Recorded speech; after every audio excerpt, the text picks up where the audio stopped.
अगर मैं आपसे पूछूं कि दुनिया का सारा सोना एक जगह रखा जाए तो वह कितनी जगह लेगा?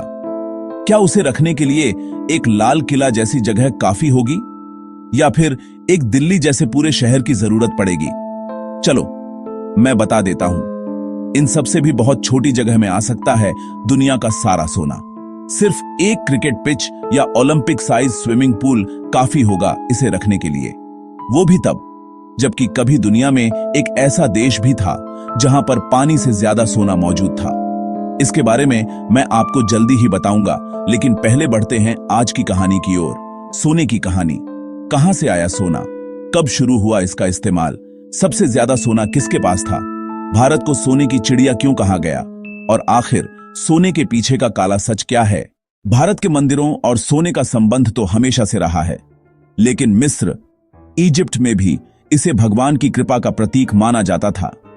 वहां के फेरो अपनी मम्मी पर सोने का मुखौटा रखते थे ताकि मौत के बाद भी उनका वैभव बना रहे।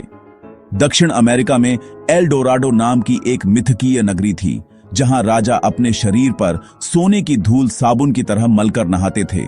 और भारत को तो सोने की चिड़िया कहां ही गया। हमारे यहां सोना सिर्फ एक धातु नहीं बल्कि धर्म और आस्था का प्रतीक रहा है।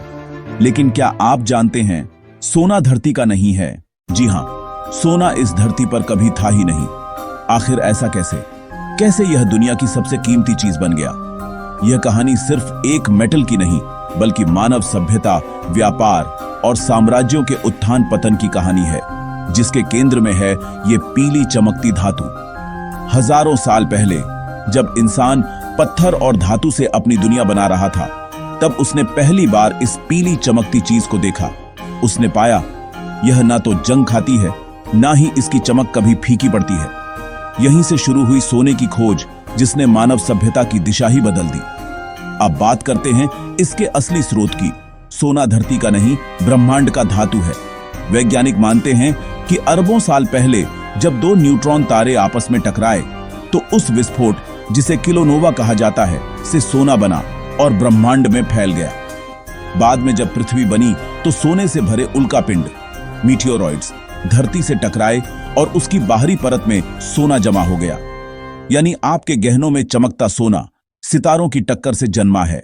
आर्कियोलॉजिस्ट्स के अनुसार बुल्गारिया के वारना नेक्रोपोलिस में दुनिया के सबसे पुराने सोने के गहने मिले हैं, जो लगभग 4000 ईसा पूर्व यानी करीब 6 से 7,000 साल पुराने हैं। इससे साबित होता है कि इंसान और सोने का रिश्ता बहुत पुराना है। मिस्र की नील घाटी में 3100 ईसा पूर्व के आसपास बड़े पैमाने पर सोने की खानें खोली गईं। वहां प्राकृतिक सोने को पिघलाकर ठंडा करके गहनों और वस्तुओं में ढाला जाता था। अब बात करते हैं भारत की। वेदों में सोने का उल्लेख हिरण्य और स्वर्ण नाम से मिलता है। हड़प्पा, मोहनजोदड़ो, लोथल और धोलावीरा जैसी सभ्यताओं में सोने की वस्तुएं मिली हैं। यानी हमारे यहाँ भी 5000 साल पहले से सोना इस्तेमाल हो रहा था। दुनिया की सबसे पुरानी खदानों में से एक कोलार गोल्ड फील्ड्स भारत में ही है, जो 1800 ईसा पूर्व से सक्रिय रही। मिस्र के लोग मानते थे कि सोना देवताओं का मांस है।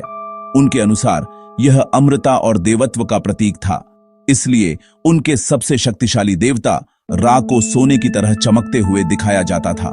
फेरो की कब्रों में मिले सोने के मुखौटे, जैसे तूतनखामेन का प्रसिद्ध मुखौटा, इस बात का प्रमाण है कि सोना मौत के बाद की जीवन का प्रतीक था। अब लौटते हैं उस सवाल पर, दुनिया का पूरा सोना आखिर कितनी जगह लेगा? आज तक धरती से जितना भी सोना निकला है, उसका कुल वजन लगभग 2,45,000 टन है। अगर इस सोने को पिघलाकर एक ठोस घन क्यूब बना दिया जाए तो वह 23 मीटर लंबा, 23 मीटर चौड़ा और 23 मीटर ऊंचा होगा। यानी एक क्रिकेट पिच या ओलंपिक पूल में आसानी से समा जाएगा। इसका कारण है इसकी बहुत अधिक घनत्व, डेंसिटी 1920 किलोग्राम प्रति घन मीटर, यानी कम जगह में बहुत अधिक वजन। धीरे धीरे सोना केवल सजावट का साधन नहीं बल्कि व्यापार की करेंसी बन गया। लीडिया, आज की तुर्की में लगभग 600 ईसा पूर्व में सोने चांदी के सिक्के बनाए गए। वहीं से सोना और पैसा एक दूसरे का पर्याय बन गया। राजाओं के लिए सोना ताकत का प्रतीक था, तो आम लोगों के लिए यह सुरक्षा और स्थायित्व का। सोने ने साम्राज्यों को जन्म दिया, जंगें कराईं और लालच जगाया। भारत में सोना सिर्फ धन नहीं, धर्म और अध्यात्म का प्रतीक रहा। ऋग्वेद में इसे हिरण्य और बौद्ध ग्रंथों में शुद्धता और अमृता का प्रतीक कहा गया है। हिरण्यगर्भ का उल्लेख बताता है कि पूरी सृष्टि का उदय स्वर्ण गर्भ से हुआ। ललित विस्तर सूत्र के अनुसार बुद्ध का शरीर सुनहरे रंग का था।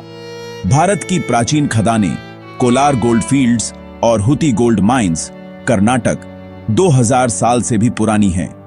झारखंड की सोन नदी और तमिलनाडु के वेल्लोर क्षेत्र को प्राचीन भारत की गोल्ड सिटीज कहा जाता था। मौर्य काल में सोना धार्मिक दान और भिक्षु जीवन में प्रयुक्त होता था। बाद में कुषाण वंश ने सबसे पहले सोने के सिक्के चलाए और इसे अर्थव्यवस्था से जोड़ा। गुप्त काल में सोने के दीनार सिक्के प्रसिद्ध हुए, जिन पर धार्मिक व पौराणिक चित्र उकेरे जाते थे। भारत की आर्थिक ताकत इतनी बड़ी थी कि रोम, अरब और यूनान के व्यापारी हमारे देश से व्यापार करते थे और बदले में हमें केवल सोना देते थे। हम कोई अन्य वस्तु नहीं लेते थे। पेरिप्लस ऑफ द एरिथ्रेयन सी नामक यूनानी ग्रंथ में लिखा गया है, भारत के तटों से निकलने वाले जहाज सोना, मसाले और कपड़े लेकर लौटते हैं। यहां तक कि रोमन सेनेट को चिंता होने लगी थी कि हमारा सारा खजाना भारत की महिलाओं के गहनों में चला गया। इसी समृद्धि की वजह से भारत को सोने की चिड़िया कहा गया। पर दुर्भाग्य से यही अमीरी विदेशी लुटेरों, महमूद गजनवी और अंग्रेजों को भारत की ओर खींच लाई। सोने ने न केवल भारत बल्कि पूरी दुनिया की सभ्यताओं को आकार दिया।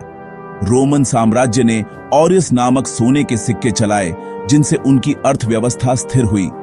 वेस्ट अफ्रीका के माली साम्राज्य के शासक मनसा मूसा ने 1324 में अपनी हज यात्रा के दौरान इतना सोना दान किया कि मिस्र में सोने की कीमतें गिर गईं।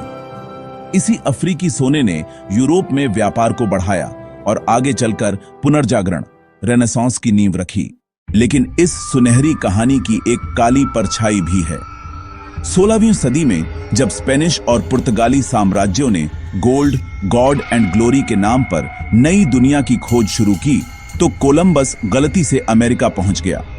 वहां अजटेक और इनका सभ्यताएं थीं, जिनके पास बेहिसाब सोना था, पर उन्हें उसकी कीमत का अंदाजा नहीं था। इनका सम्राट अताहुआल्पा ने अपनी रिहाई के बदले एक कमरा भरकर सोना देने का वादा किया। स्पेनिश विजेता फ्रांसिस्को पिज़ारो ने उसे कैद किया और हजारों टन सोना और चांदी लूट ली। यह सोना स्पेन पहुंचा और यूरोप की अर्थव्यवस्था बदल दी, लेकिन साथ ही इन सभ्यताओं का विनाश भी कर गया। यह इतिहास का सबसे बड़ा सांस्कृतिक और आर्थिक लूटकांड बना। मध्य युग में सोना ग्लोबल करेंसी स्टैंडर्ड बन गया। हर देश की मुद्रा की वैल्यू उसके पास मौजूद सोने की मात्रा पर निर्भर करती थी। यह व्यवस्था 1971 तक चली, जब अमेरिकी राष्ट्रपति रिचर्ड निक्सन ने ब्रेटन वुड्स एग्रीमेंट खत्म कर दिया और डॉलर को सोने से अलग कर दिया। फिर भी आज भी दुनिया के सेंट्रल बैंक, चाहे वो आरबीआई हो या चीन का सेंट्रल बैंक, अपनी संपत्ति का बड़ा हिस्सा गोल्ड रिजर्व के रूप में रखते हैं। जब किसी देश की अर्थव्यवस्था अस्थिर होती है या करेंसी गिरती है, तो आम लोग भी शेयर बाजार नहीं बल्कि सोने में निवेश करना ज्यादा सुरक्षित मानते हैं। हजारों साल बाद भी सोने पर यह भरोसा आज भी कायम है। तो दोस्तों, यह थी सोने की कहानी। इसके जन्म से लेकर सभ्यता, धर्म, लूट और विश्वास तक की यात्रा। आपको यह इतिहास कैसा लगा? कमेंट करके बताइए। वीडियो को लाइक और शेयर करना ना भूलिए और ऐसी ही रोचक कहानियों के लिए चैनल को सब्सक्राइब जरूर करें। धन्यवाद।